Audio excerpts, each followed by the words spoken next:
Vamos então ao nosso questionário da lição número 1. Tiago, fé que se mostra pelas obras. Responda conforme a revista da CPAD do terceiro trimestre de 2014. O tema do nosso trimestre agora é Fé e Obras. Ensinos de Tiago para uma vida cristã autêntica. Nosso questionário se encontra em nosso site. A partir de quinta-feira à noite você pode pegá-lo em nosso site e em outros sites também. Ali com as respostas verdadeiras e as respostas falsas. E também as frases para serem completadas. Aqui nos vídeos nós trazemos só as respostas verdadeiras e já as frases completas. Vamos então ao nosso questionário, dentro do texto áureo, a primeira para completar. Assim também a fé, se não tiver as obras, é morta em si mesma. Tiago 2,17. Dentro da verdade prática, pergunta número 2 para completar. A nossa fé tem de produzir frutos verdadeiros de amor, do contrário, ela se apresenta falsa. Dentro agora dos comentários da introdução, pergunta número 3. Como pode ser resumida a Epístola Universal de Tiago? Uma carta de conselhos práticos para uma vida bem-sucedida e de acordo com a Palavra de Deus. A espiritualidade superficial, a ausência de integridade, a carência de perseverança e a insuficiência da compaixão para com o próximo são características que permeiam o caminho de muitos crentes dos dias modernos. O estudo desta epístola é relevante para os nossos dias, pois contempla a oportunidade de aperfeiçoarmos o nosso relacionamento com Deus e com o próximo, levando-nos a compreender que a fé sem as obras é morta. Tiago 2,17. Parte 1. Autoria, local, data e destinatários. Tiago 1:1. Pergunta número 4. É preciso destacar o fato de que há, em o Novo Testamento, a menção de 4 pessoas com o nome de Tiago. Quais são eles? Então, Tiago, pai de Judas, não o Iscariotes, Lucas 6,16. Tiago, filho de Zebedeu e irmão de João, como está em Mateus 4,21, 10,2, Marcos 1,19, 10,35, Lucas 5,10, 6,14, em Atos 1,13 e 12,2. Tiago, filho de Alfeu, um dos 12 discípulos, Mateus 10,3, Marcos 3,18, 15,40, Lucas 6,15 e Atos 1,13. E Tiago, o autor da epístola, que era filho de José e Maria e meio-irmão do nosso Senhor, Mateus 1, 18 e 20. Pergunta número 5. Qual o autor da epístola de Tiago? Então, Tiago, o autor da epístola, que era filho de José e Maria e meio-irmão de nosso Senhor, Mateus 1, 18 e 20, após firmar os passos na fé e testemunhar a ressurreição do Filho de Deus, o irmão do Senhor liderou a igreja em Jerusalém, Atos 15, 13 a 21, e, mais tarde, foi considerado apóstolo, Colossenses 1, 19. Pela riqueza doutrinária da carta, o autor não poderia ser outro Tiago, senão o irmão do Senhor e líder da igreja em Jerusalém. Pergunta número 6. Qual o local e data da epístola de Tiago? Então, embora a maioria dos biblistas veja a Palestina, e mais especificamente Jerusalém, como local mais indicado da produção da epístola, tal informação é desconhecida. Sobre a data, tratando-se do período antigo da era cristã, sempre será aproximada. Por essa razão, a Bíblia de Estudo Pentecostal data a produção da carta de Tiago entre os anos 45 a 49 d.C., aproximadamente. Pergunta número 7. Quais os destinatários da epístola de Tiago? Então, as 12 tribos que andam dispersas. Tiago 1:1. Há muito a estrutura política de Israel perdera a configuração de divisão em tribos.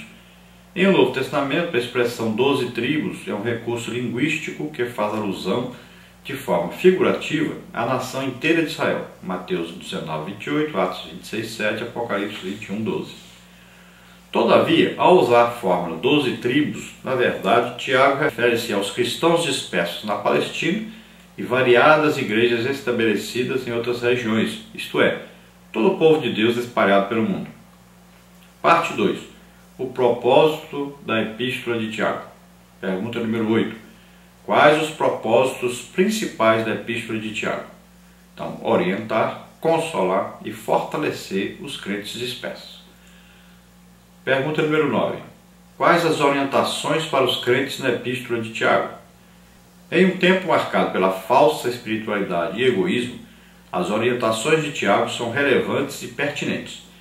Isso porque a Escritura nos revela o serviço a Deus como a prática concreta de atitudes e comunhão, guardar-se do sistema mundano, engano, falsidade, egoísmo, etc., e amar o próximo.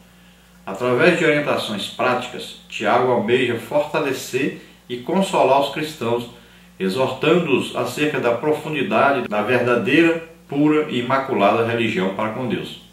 Pergunta número 10. Qual a profundidade da verdadeira, pura e imaculada religião para com Deus? Então, visitar os órfãos e as viúvas nas tribulações, não fazer acepção de pessoas, guardar-se da corrupção do mundo. Tiago 1,27. Pergunta número 11. Qual tipo de consolo a Epístola de Tiago traz, apesar da cultura dizer que se dobrar a César, honrando-o como divindade, significava rebelião à autoridade maior, sendo que os crentes antigos foram impiedosamente perseguidos, humilhados e mortos. A despeito de perder emprego, pais, filhos e sofrer martírios em praças públicas, eles se mantiveram fiéis ao Senhor. A Epístola é ainda hoje um bálsamo para as igrejas e crentes perseguidos espalhados pelo mundo. Tiago 1,17, 18, 5, 7 a 11. Pergunta número 13. Sobre o fortalecimento que a Epístola de Tiago traz, complete. Além das perseguições cruéis, os crentes eram explorados pelos ricos e defraudados e afligidos pelos patrões. Tiago 5,4. Apesar de a palavra de Deus condenar com veemência essa prática mundana, infelizmente ela ainda é muito atual. Malaquias 3,5, Marcos 10,19, 1 Tessalonicenses 4,6.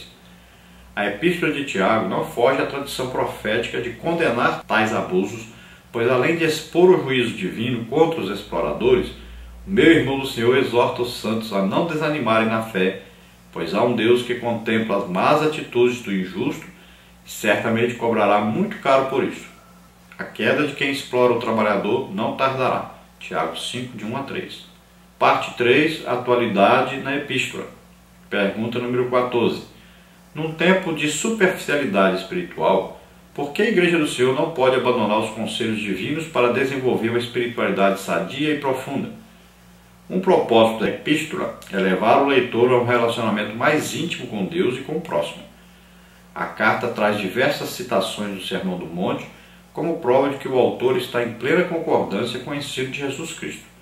Tiago chama atenção para a verdade de que, se as orientações de Jesus não forem praticadas, o leitor estará fora da boa, perfeita e agradável vontade de Deus. Pergunta número 15. Num tempo de confusão entre salvação pela fé ou salvação pelas obras, o que aprendemos na Epístola de Tiago sobre isto? Então, o leitor desavisado pode pensar que a Epístola de Tiago contradiz o apóstolo Paulo quanto à doutrina da salvação mediante a fé. Nos tempos apostólicos, falsos mestres torceram a doutrina da salvação pela graça proclamada pelo apóstolo dos gentios, 2 de Pedro 3, 14 a 16, Romanos 5, 20 até 6, 4. A Epístola de Tiago evidencia que não se pode fazer separação entre a fé e as obras. Apesar de as obras não garantirem a salvação, a sua manifestação dá testemunho da experiência salvífica do crente. Efésios 2,10, confere com Tiago 2,24. Pergunta 16. O que ensina Tiago sobre a fé posta em prática? Muitos dizem ser discípulos de Cristo, mas estão distantes das virtudes bíblicas. Estes não evidenciam sua fé por intermédio de suas atitudes. Os pseudos discípulos visam os seus interesses particulares e não a glória de Deus. Precisamos urgentemente priorizar o reino de Deus e a sua justiça. Mateus 6,33. Tiago nos ensina, assim como João Batista, Lucas 3, 8 a 14, que precisamos produzir frutos dignos de arrependimento. Agora, dentro da conclusão, a última pergunta, 17, para completar. Como em toda a Escritura Sagrada, a Epístola de Tiago é um farol aceso e permanentemente atual. Ela nos alerta contra a mediocridade da vida supostamente cristã e nos exorta a fazer das Escrituras o nosso pão diário. Jesus Cristo sempre foi zeloso pelo bem-estar do seu rebanho, João 10,10. Em todas as épocas, Ele é o bom pastor que cuida das suas ovelhas, João 10,11. É do interesse do Mestre que os discípulos vivam em harmonia e amor mútuo, a fim de não trazer escândalo aos de dentro e muito menos aos de fora. 1 Coríntios 10:32. E não nos esqueçamos, a religião pura e imaculada é a fé, que se mostra através de nossas práticas e obras. Glória a Deus. Aleluia.